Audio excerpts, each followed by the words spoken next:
Hello and welcome back. I hope you're all having a fantastic weekend. Thank you for the love and support on yesterday's video, showing you guys how to buy some Dovu tokens, primarily on the Binance Smart Chain via PancakeSwap and MetaMask. I have heard you. There was a lot of comments regarding mobile utilization. Obviously, unfortunately, in that video, I didn't cover how to do that process on mobile. However, it is a very similar and standardized process. Going forward, for anything to do with the Hedera ecosystem, to do with dApps and DEXs, I will be showing you guys how to not only do it on the computer, but on mobile, as I appreciate many of you are doing all of this on your mobile phones anyway. Looking at the crypto bubbles for the market cap overview, we can see that the majority of the market has had quite a good week, rounding up on a Sunday.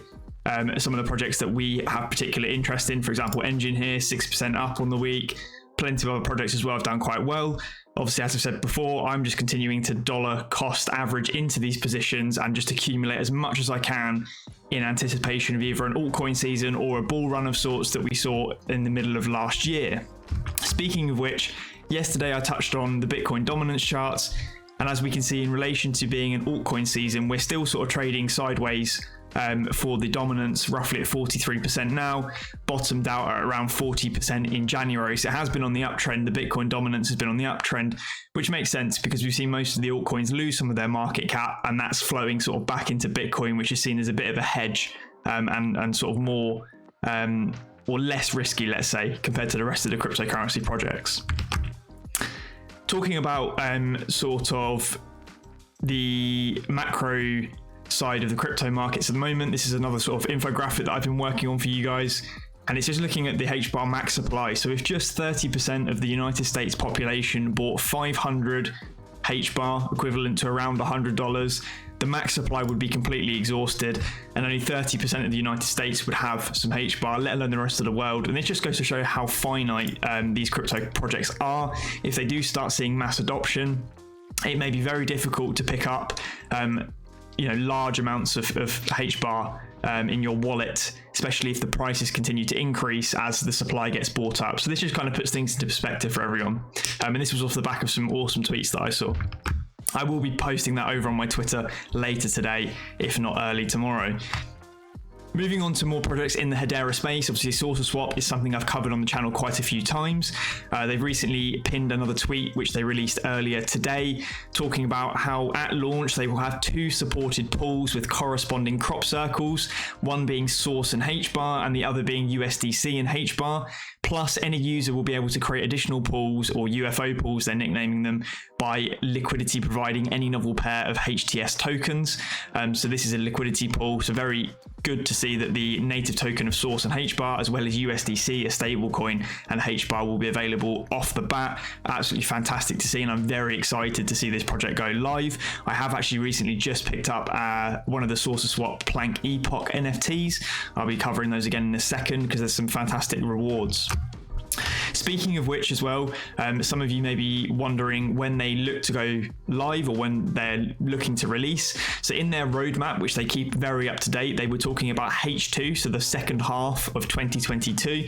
However, Gliese, however you pronounce it, over on Discord, this is a screenshot from about a week ago now, saying our factory contract has passed unit testing yesterday with low latency. It means our smart contract is interacting with the HTS seamlessly. This is one of the biggest development hurdles. If the hips we need were out now, we'd be moving forward with the final audits, announcing the imminent close of the NFT sale and the imminent launch of our swap. We set a very conservative target of H2, but I will admit we were very generous with that, and we're all feeling very solid about our current footing and trajectory.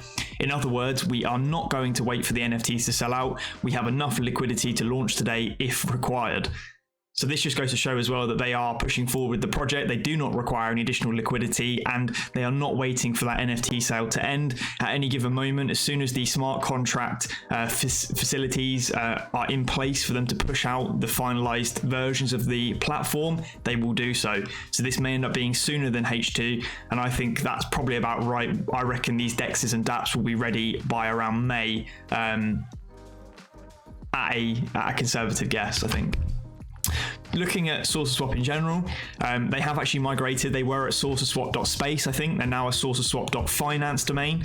I actually picked up one of the weak nuclear NFTs because it's got some decent benefits, and I wasn't quite ready to sort of spend nearly 6,000 Hbar on a strong nuclear one yet. However, they have also turned around and said that they will be providing a very handsome reward for those who collect all three. So the gravity, weak nuclear, and strong nuclear.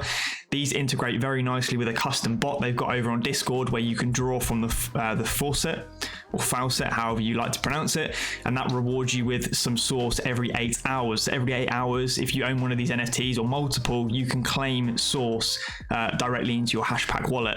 I may actually do a video on this if I decide to purchase another one of these NFTs. I may do a video showing you guys how to set all this up and go through the process. Let me know if you're interested in that. Flicking over as well, another interesting tweet by Blockworks, and it's actually a quote from the Shopify CEO, where Vitalik is one of the great builders and thinkers of our time, and I tend to agree. He's absolutely revolutionized the industry. He's a very critical thinker and incredibly intelligent and keeps driving forward Ethereum and the crypto space in general. He's a massive advocate and poster child of the crypto world. What's also more interesting is that this is coming from the Shopify CEO. Obviously, recently I've covered many different businesses: eBay, Airbnb, Spotify, plenty of other, PayPal, Block as well, or Square as it was known. All those CEOs have been talking and speaking very fondly of cryptocurrency, with some of them also coming out saying they're going to be integrating NFTs into their platforms and are looking at cryptocurrency payments and solutions.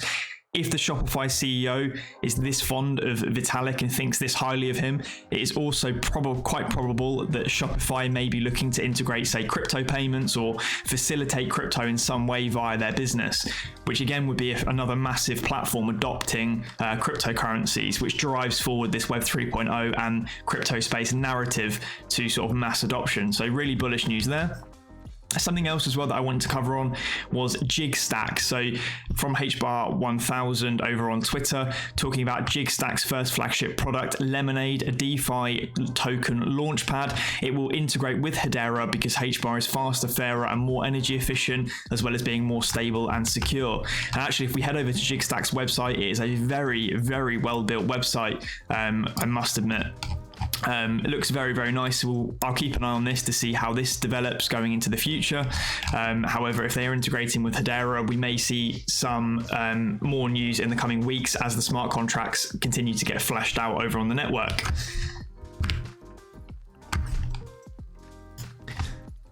The last section of this video, I just wanted to cover some more tweets from Stader Hedera. So I've been covering them quite frequently over on the channel because they will be one of the first sort of staking platforms available to Hbar holders as soon as everything's in place. And they've got a recent Twitter thread here, which is very interesting indeed. It talks about the total value locked on Hedera. So did you know that $2.5 billion of total value locked could be unleashed for the Hedera ecosystem? No, we are not kidding. See what we mean by reading on. So the DeFi space is booming with several projects coming up every day. Currently, there are over 500 projects being built on Hedera, according to 𝗟𝗚𝗙𝗏, the CEO and founder of 𝗬𝗜𝗏𝗡𝗏. Around a dozen of them are DeFi projects, so DEX as well, borrowing and lending protocols, as well as wallets and staking solutions. As of today, 19.76 billion Hbar has been released, which is roughly 2/5 or 40% of the circulating supply, or total supply, sorry, is circulating. Among them, around 12 to 15 billion of those, and 20 billion, are sat within retail accounts. Now this is massive. So all of those retail accounts that hold Hbar could stake and deploy these onto DeFi via liquid staking. At the current price of $0.2, that's around 2.5 billion TVL. So 12 billion times 0.2, 2.5 billion TVL. Imagine what they'll be worth when you stake them for rewards and make the protocol more secure. It will be much more. Soon we'll be introducing liquid staking in Hedera. this is different from the normal staking. So how does it work? When you stake your Hbar, you will get liquid tokens. You can then use those to buy, lend, and trade to earn additional rewards. You don't need to worry about the lockup period like in the case of regular staking. So what are you waiting for? So as I've mentioned before, there is a link where you can sign up to their alpha community to get additional heads up and potentially some additional features. However, this liquid staking feature will be very, very big for the Hedera ecosystem, and it's one of those kind of value add exercises for the Hedera chain over other staking protocols. The fact that you can lock your tokens up in a staking pool and then still have this liquidity from them in order to earn additional rewards is massive, and it's not something that's really readily available on many other chains. So it just goes to show again how sort of bullish the ecosystem is in general. Anyway guys, I hope you enjoyed this video. Please make sure that you're subscribed to this YouTube channel. We are getting so close to 1,000 subscribers, and I will be opening a Discord server. I have been building one in the background. Please also make sure you're following me over on Twitter. I drop all sorts of different interesting content and lots of different unique infographics for you guys to look at.